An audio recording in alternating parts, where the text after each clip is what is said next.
Good afternoon. Yes, so this is joint work with Daniel Bingham, who is a PhD student at KAUST, and Pedro Machado, who is a professor in Brazil. So here is our problem. We are given a triangulation, so triangulation in the plane. And within each face of the triangulation, we have a cone of possible directions of travel.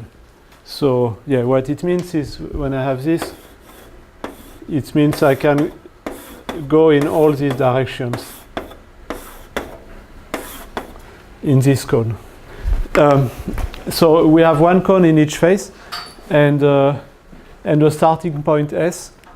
And the problem is to find all the vertices that can be reached by a path that obeys these constraints. So here I have an example. So here I travel along this edge because the direction of this edge is in this cone, so I can just go straight to vertex V4.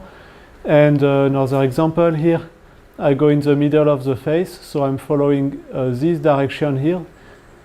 And then within this face, I follow this direction, which is the extreme direction here. And then from there, I can go straight to V6 because it's in this cone of direction.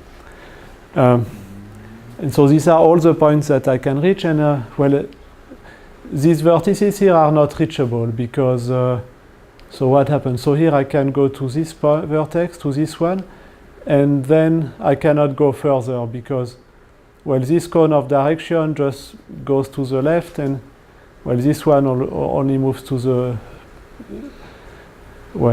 bottom left. So it's impossible to reach this. But essentially, these two faces block the way. So yeah, so this is the problem. So when you're traveling on an edge, yes, and you have two constraints, right? The one face here, one face here. Yeah, so in our model, we just allow to follow either of the cone of directions. I'm not sure it makes a difference, but yeah, I mean, I think it's better to do this because, why?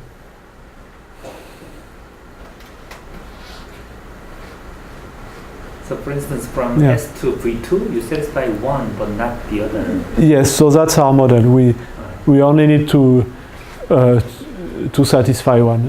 I don't know if it makes a difference. Well, yeah, if we... It will only make a difference if the cone actually includes that line directly. Mm-hmm. Right? Because in this case, you could just follow a path which is epsilon away from the edge. Yes. Yeah, so that would only play a role in the degenerate cases somehow. So anyway, yes, we...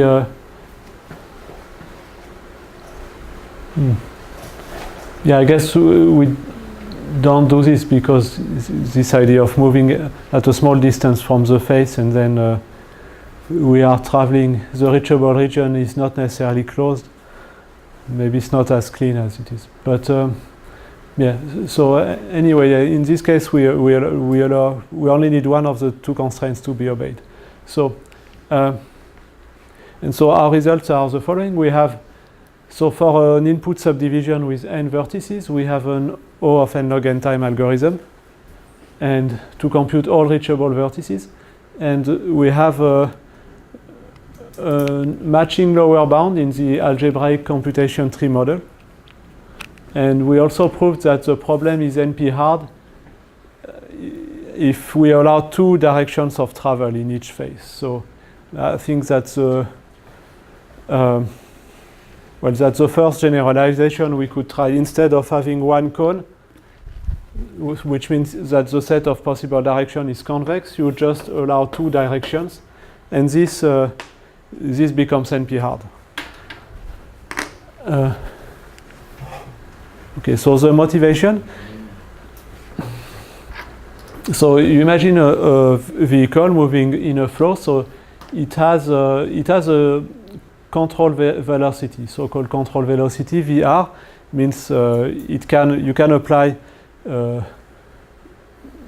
velocity of norm VR in any direction, and then the flow is pushing you in some direction. So there is a velocity of the flow that I denoted by Vf, and so if this velocity is larger than VR in norm, then you can go along this direction. So you get a cone of direction from S. I can the extreme directions are tangent to this disk, and I can go in any direction inside this cone. So that could model a boat or in 2 dimensions with current or wind. There is another application for it. You could have a vehicle where that cannot move up beyond a certain slope. So if the slope is too high, it cannot move up.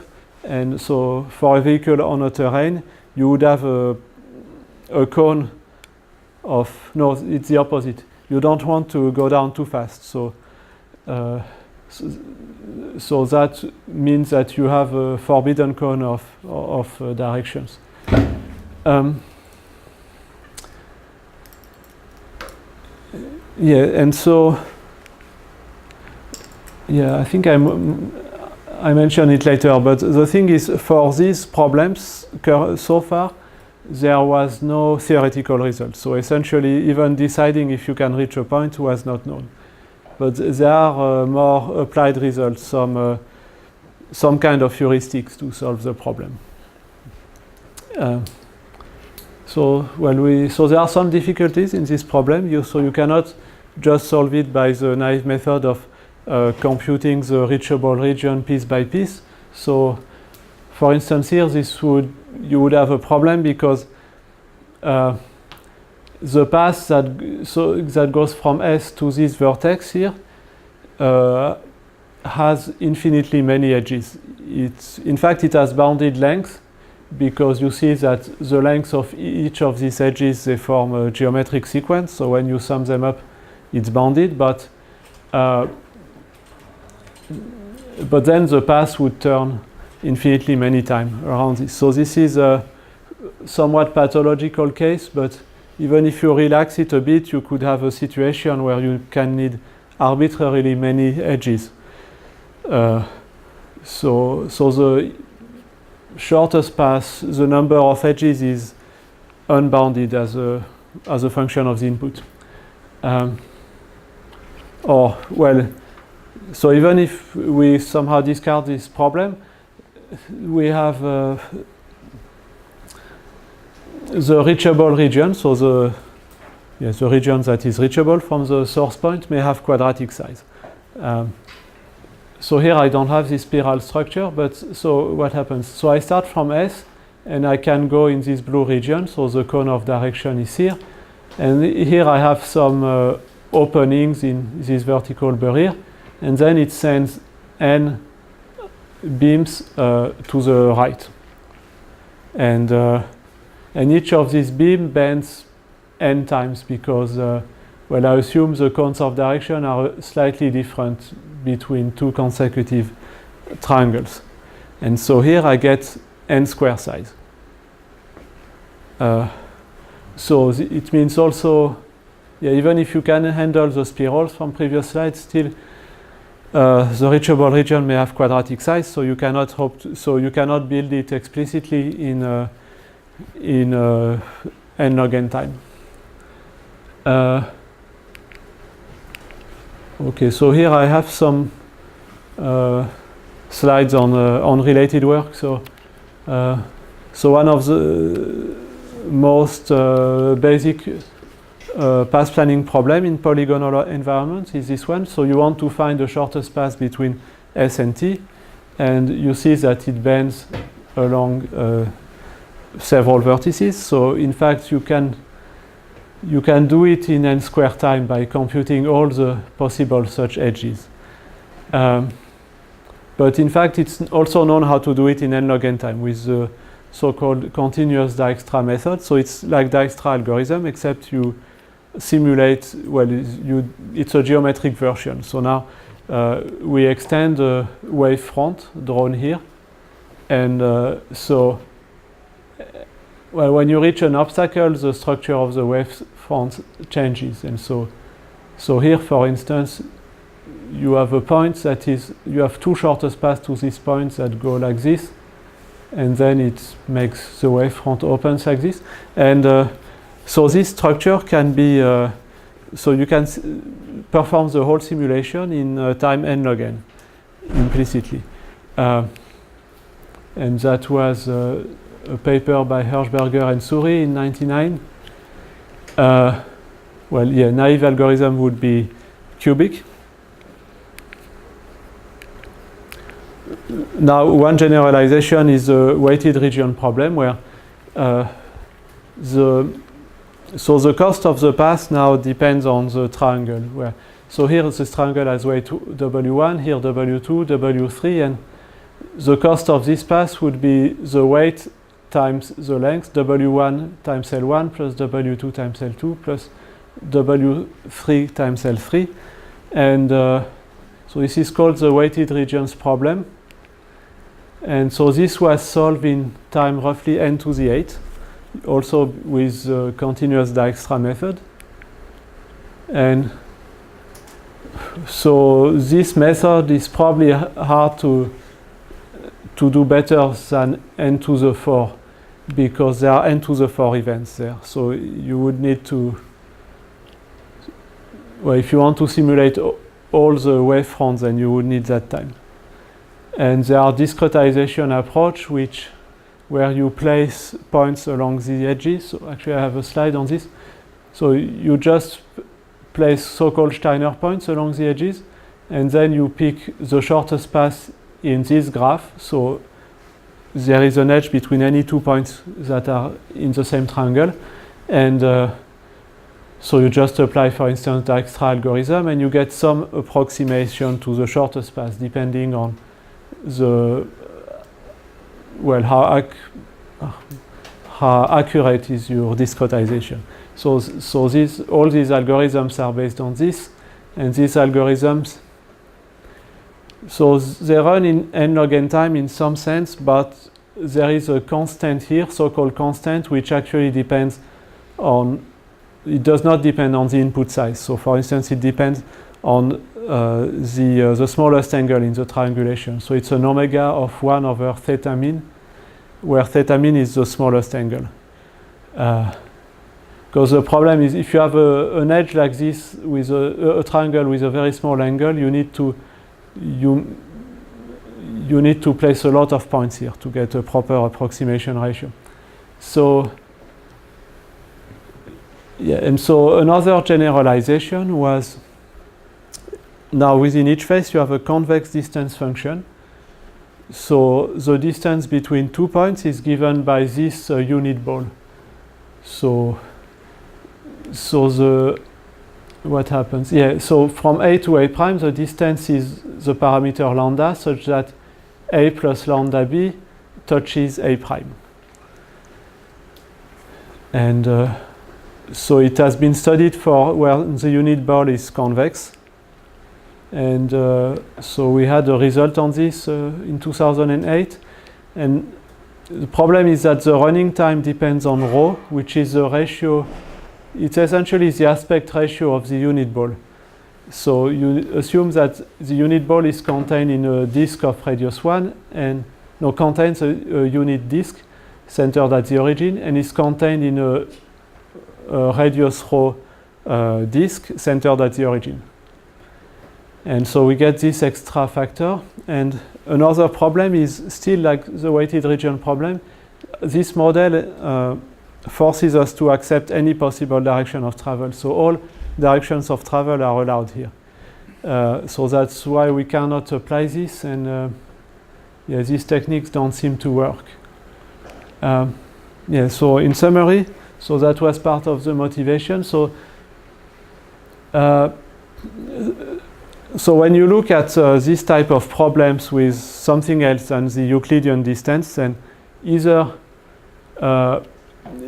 it has a large dependency on n, the running time. The best known algorithm have a high dependency on n, or there are some extra parameters that are not related to the input size.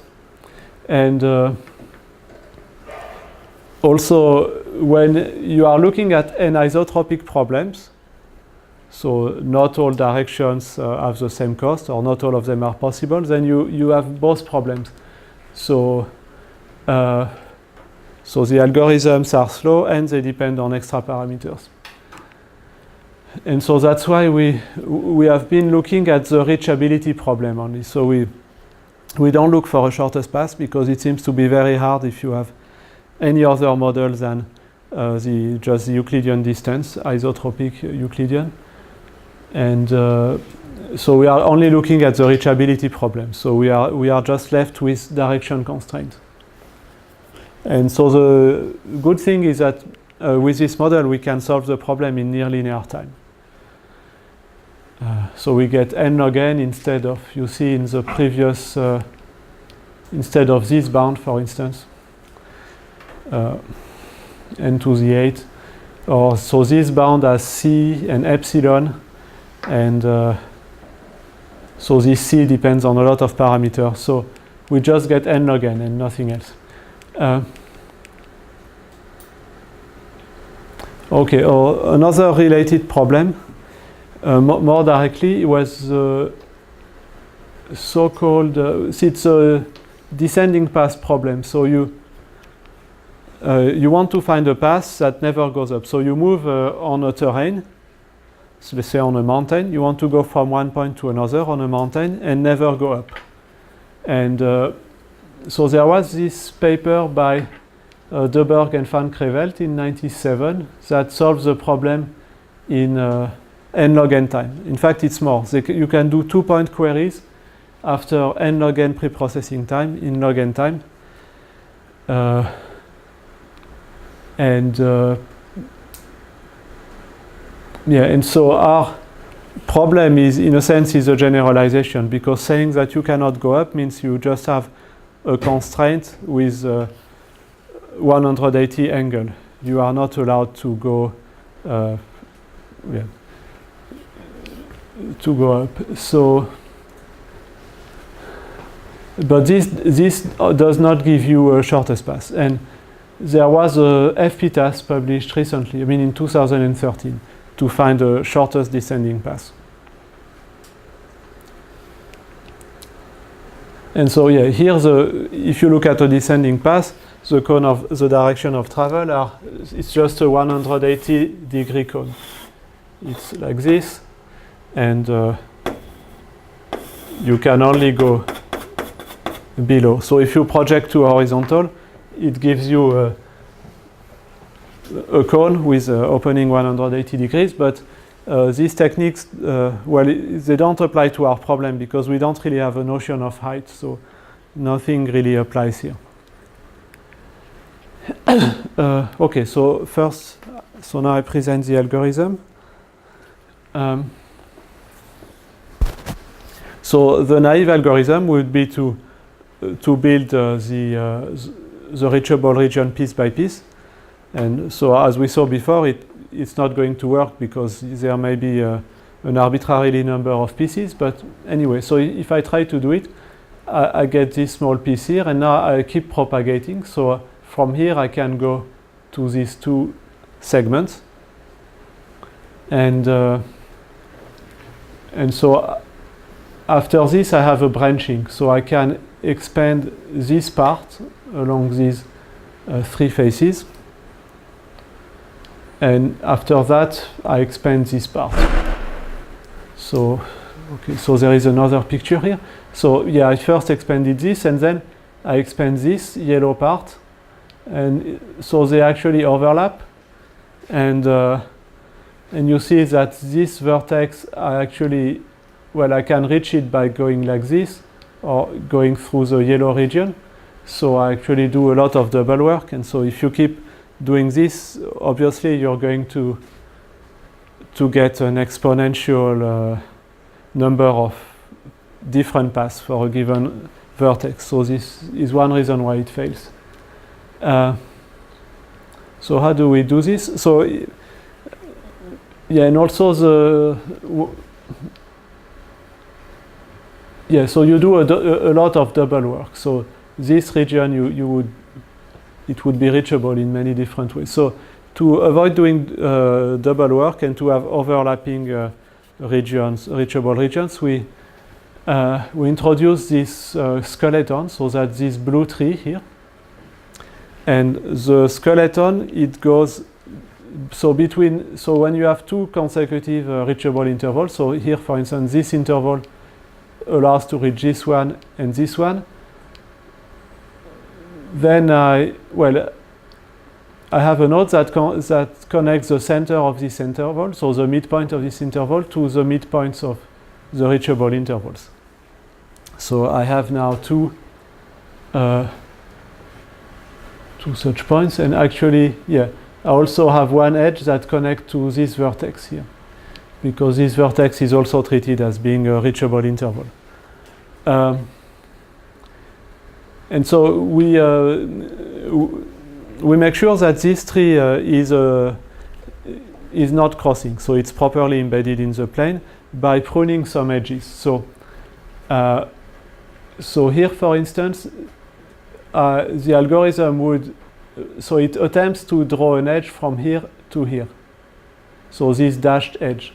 And as this dashed edge crosses the solid, it actually crosses two solid edges here, I prune it. So that's why these dashed edges are pruned. So so we only keep those solid edges, and it makes sure that the tree is properly embedded in the plane. And so we call this the pruning step. And so for technical reasons that I'm not going to explain, we have two other pruning criteria. So here, if I just applied this rule, so the first pruning criterion is what I explained. So here, when I draw this tree and I reach this point P, the algorithm attempts to draw this new edge here because this is reachable, and it fails. So it deletes this edge here. And there is another case. So here, from this point P, we would be able to reach this all green region because there is this cone of possible directions of travel that allow me to reach the whole edge, and then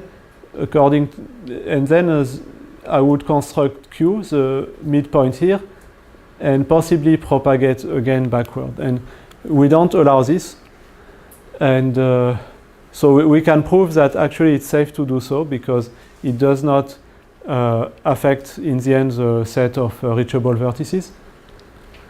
And we have another criterion. So here I suppose that I already had an edge going this way, and I have another one, and here I assume that this green segment, so the reachable region from the segment that contains P, it's contained in the region reachable from Q0 here.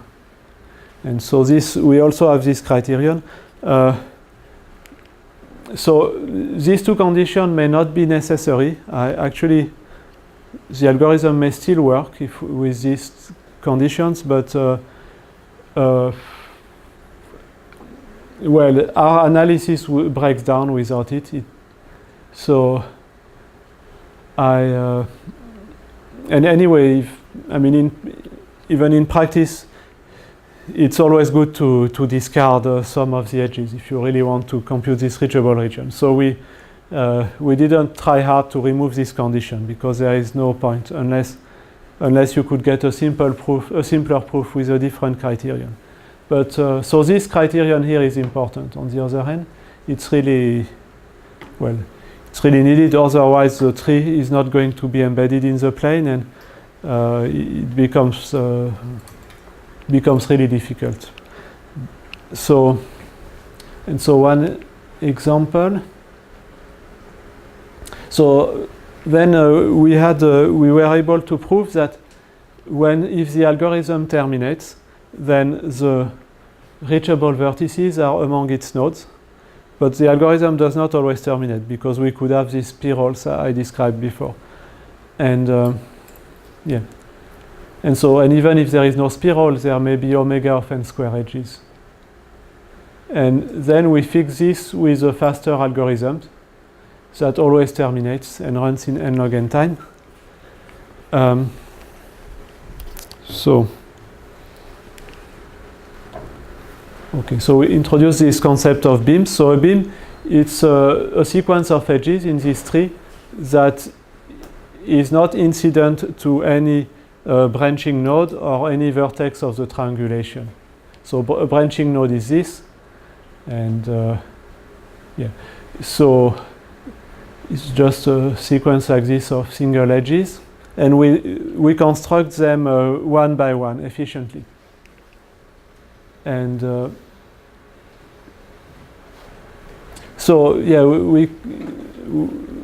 we could prove that there are a linear number of branching nodes and of maximum beams in the skeleton. And this is actually not hard to see, because why is it? Yeah, for within each face we can have only one branching node because of our criterion that makes it impossible for two edges to cross. So why is it? I mean, if you if I had another node here, it couldn't be a branching node, because if it were branching, it would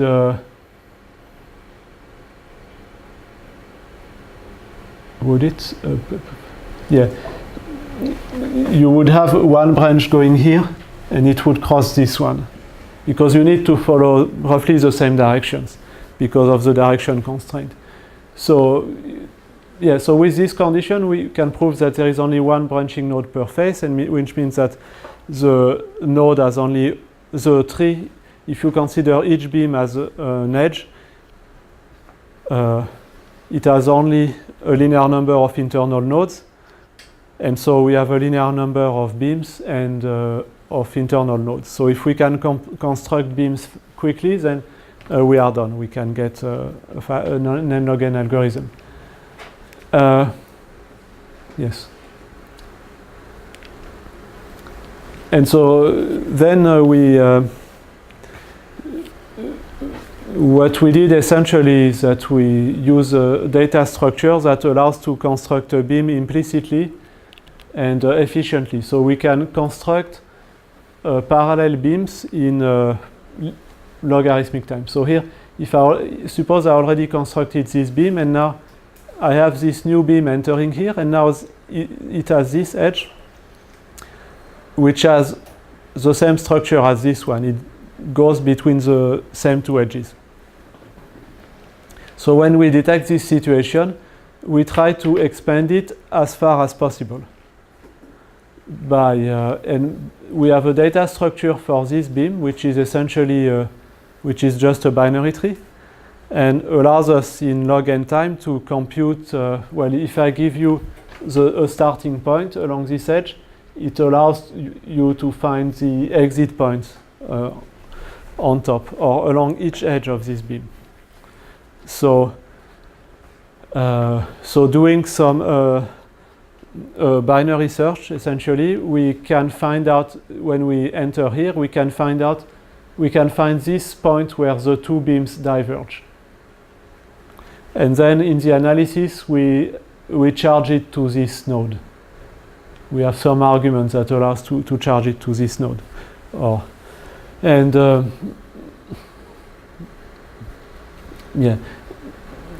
so that it shows that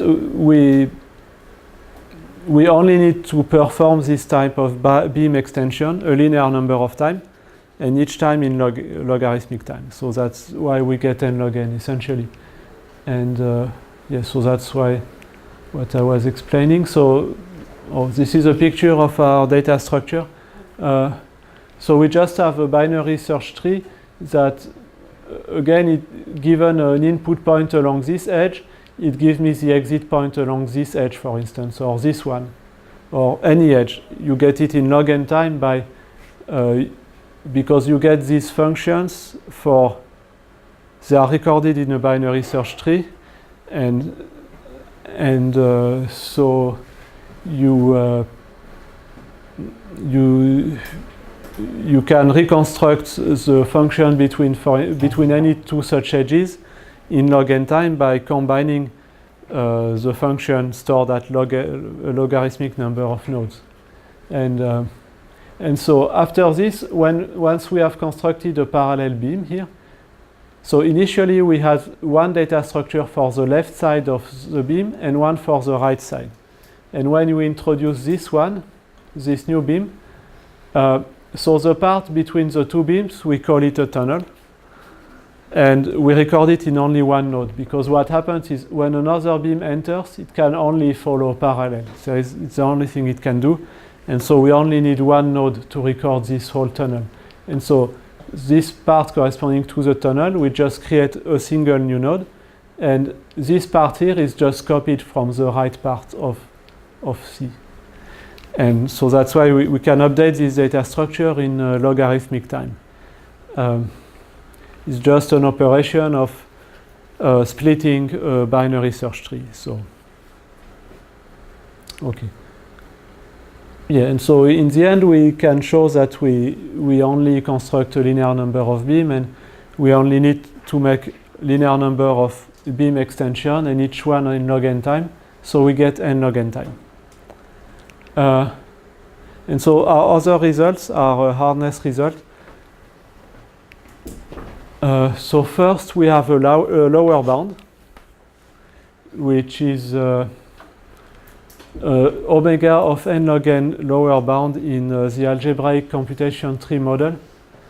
So this is so we apply Benner theorem. So the Benner theorem, it tells you that if you try to solve a problem in the algebraic computation tree model that has a number k of connected components, you need time at least order of log k. So the time to solve a problem is at least a logarithm of the number of connected components. So now we have a construction here. So what happened? Yeah, so in fact, here there is only one possible path. We have one possible direction of travel within each phase, and so the only path I can make is a spiral here, like this. But then I have some obstacles that move left and right. So these obstacles, when I say they are moving, so their x coordinate is part of the input. And so when one of these obstacles goes through the spiral, then t becomes unreachable. And so each of the obstacles can, well, this one only crosses two of them, but there are n square crossings between obstacles and the spiral. So in fact, for each obstacle, you have on average a linear number of connected components. So there are a linear number of events where it makes it unreachable. So say when I move from here to here, I block this spiral. Then when I get here, I no longer block, and then here it blocks, then it no longer blocks, and so on. So each of these obstacles can move independently and create a linear number of impossibilities. And so the total number of connected components is going to be roughly n to the n. And then the Benner's bound tells you that there is you need n log n time to solve this, at least. And then we have an NP hardness proof. So now suppose I allow two directions of travel within one phase. So here actually I allow two directions. They are the same directions. So these are directions 0, 1 and 1, 1. And so here it's not a triangulation, it's just a partition into rectangles. But this could be dealt with, it's a technicality.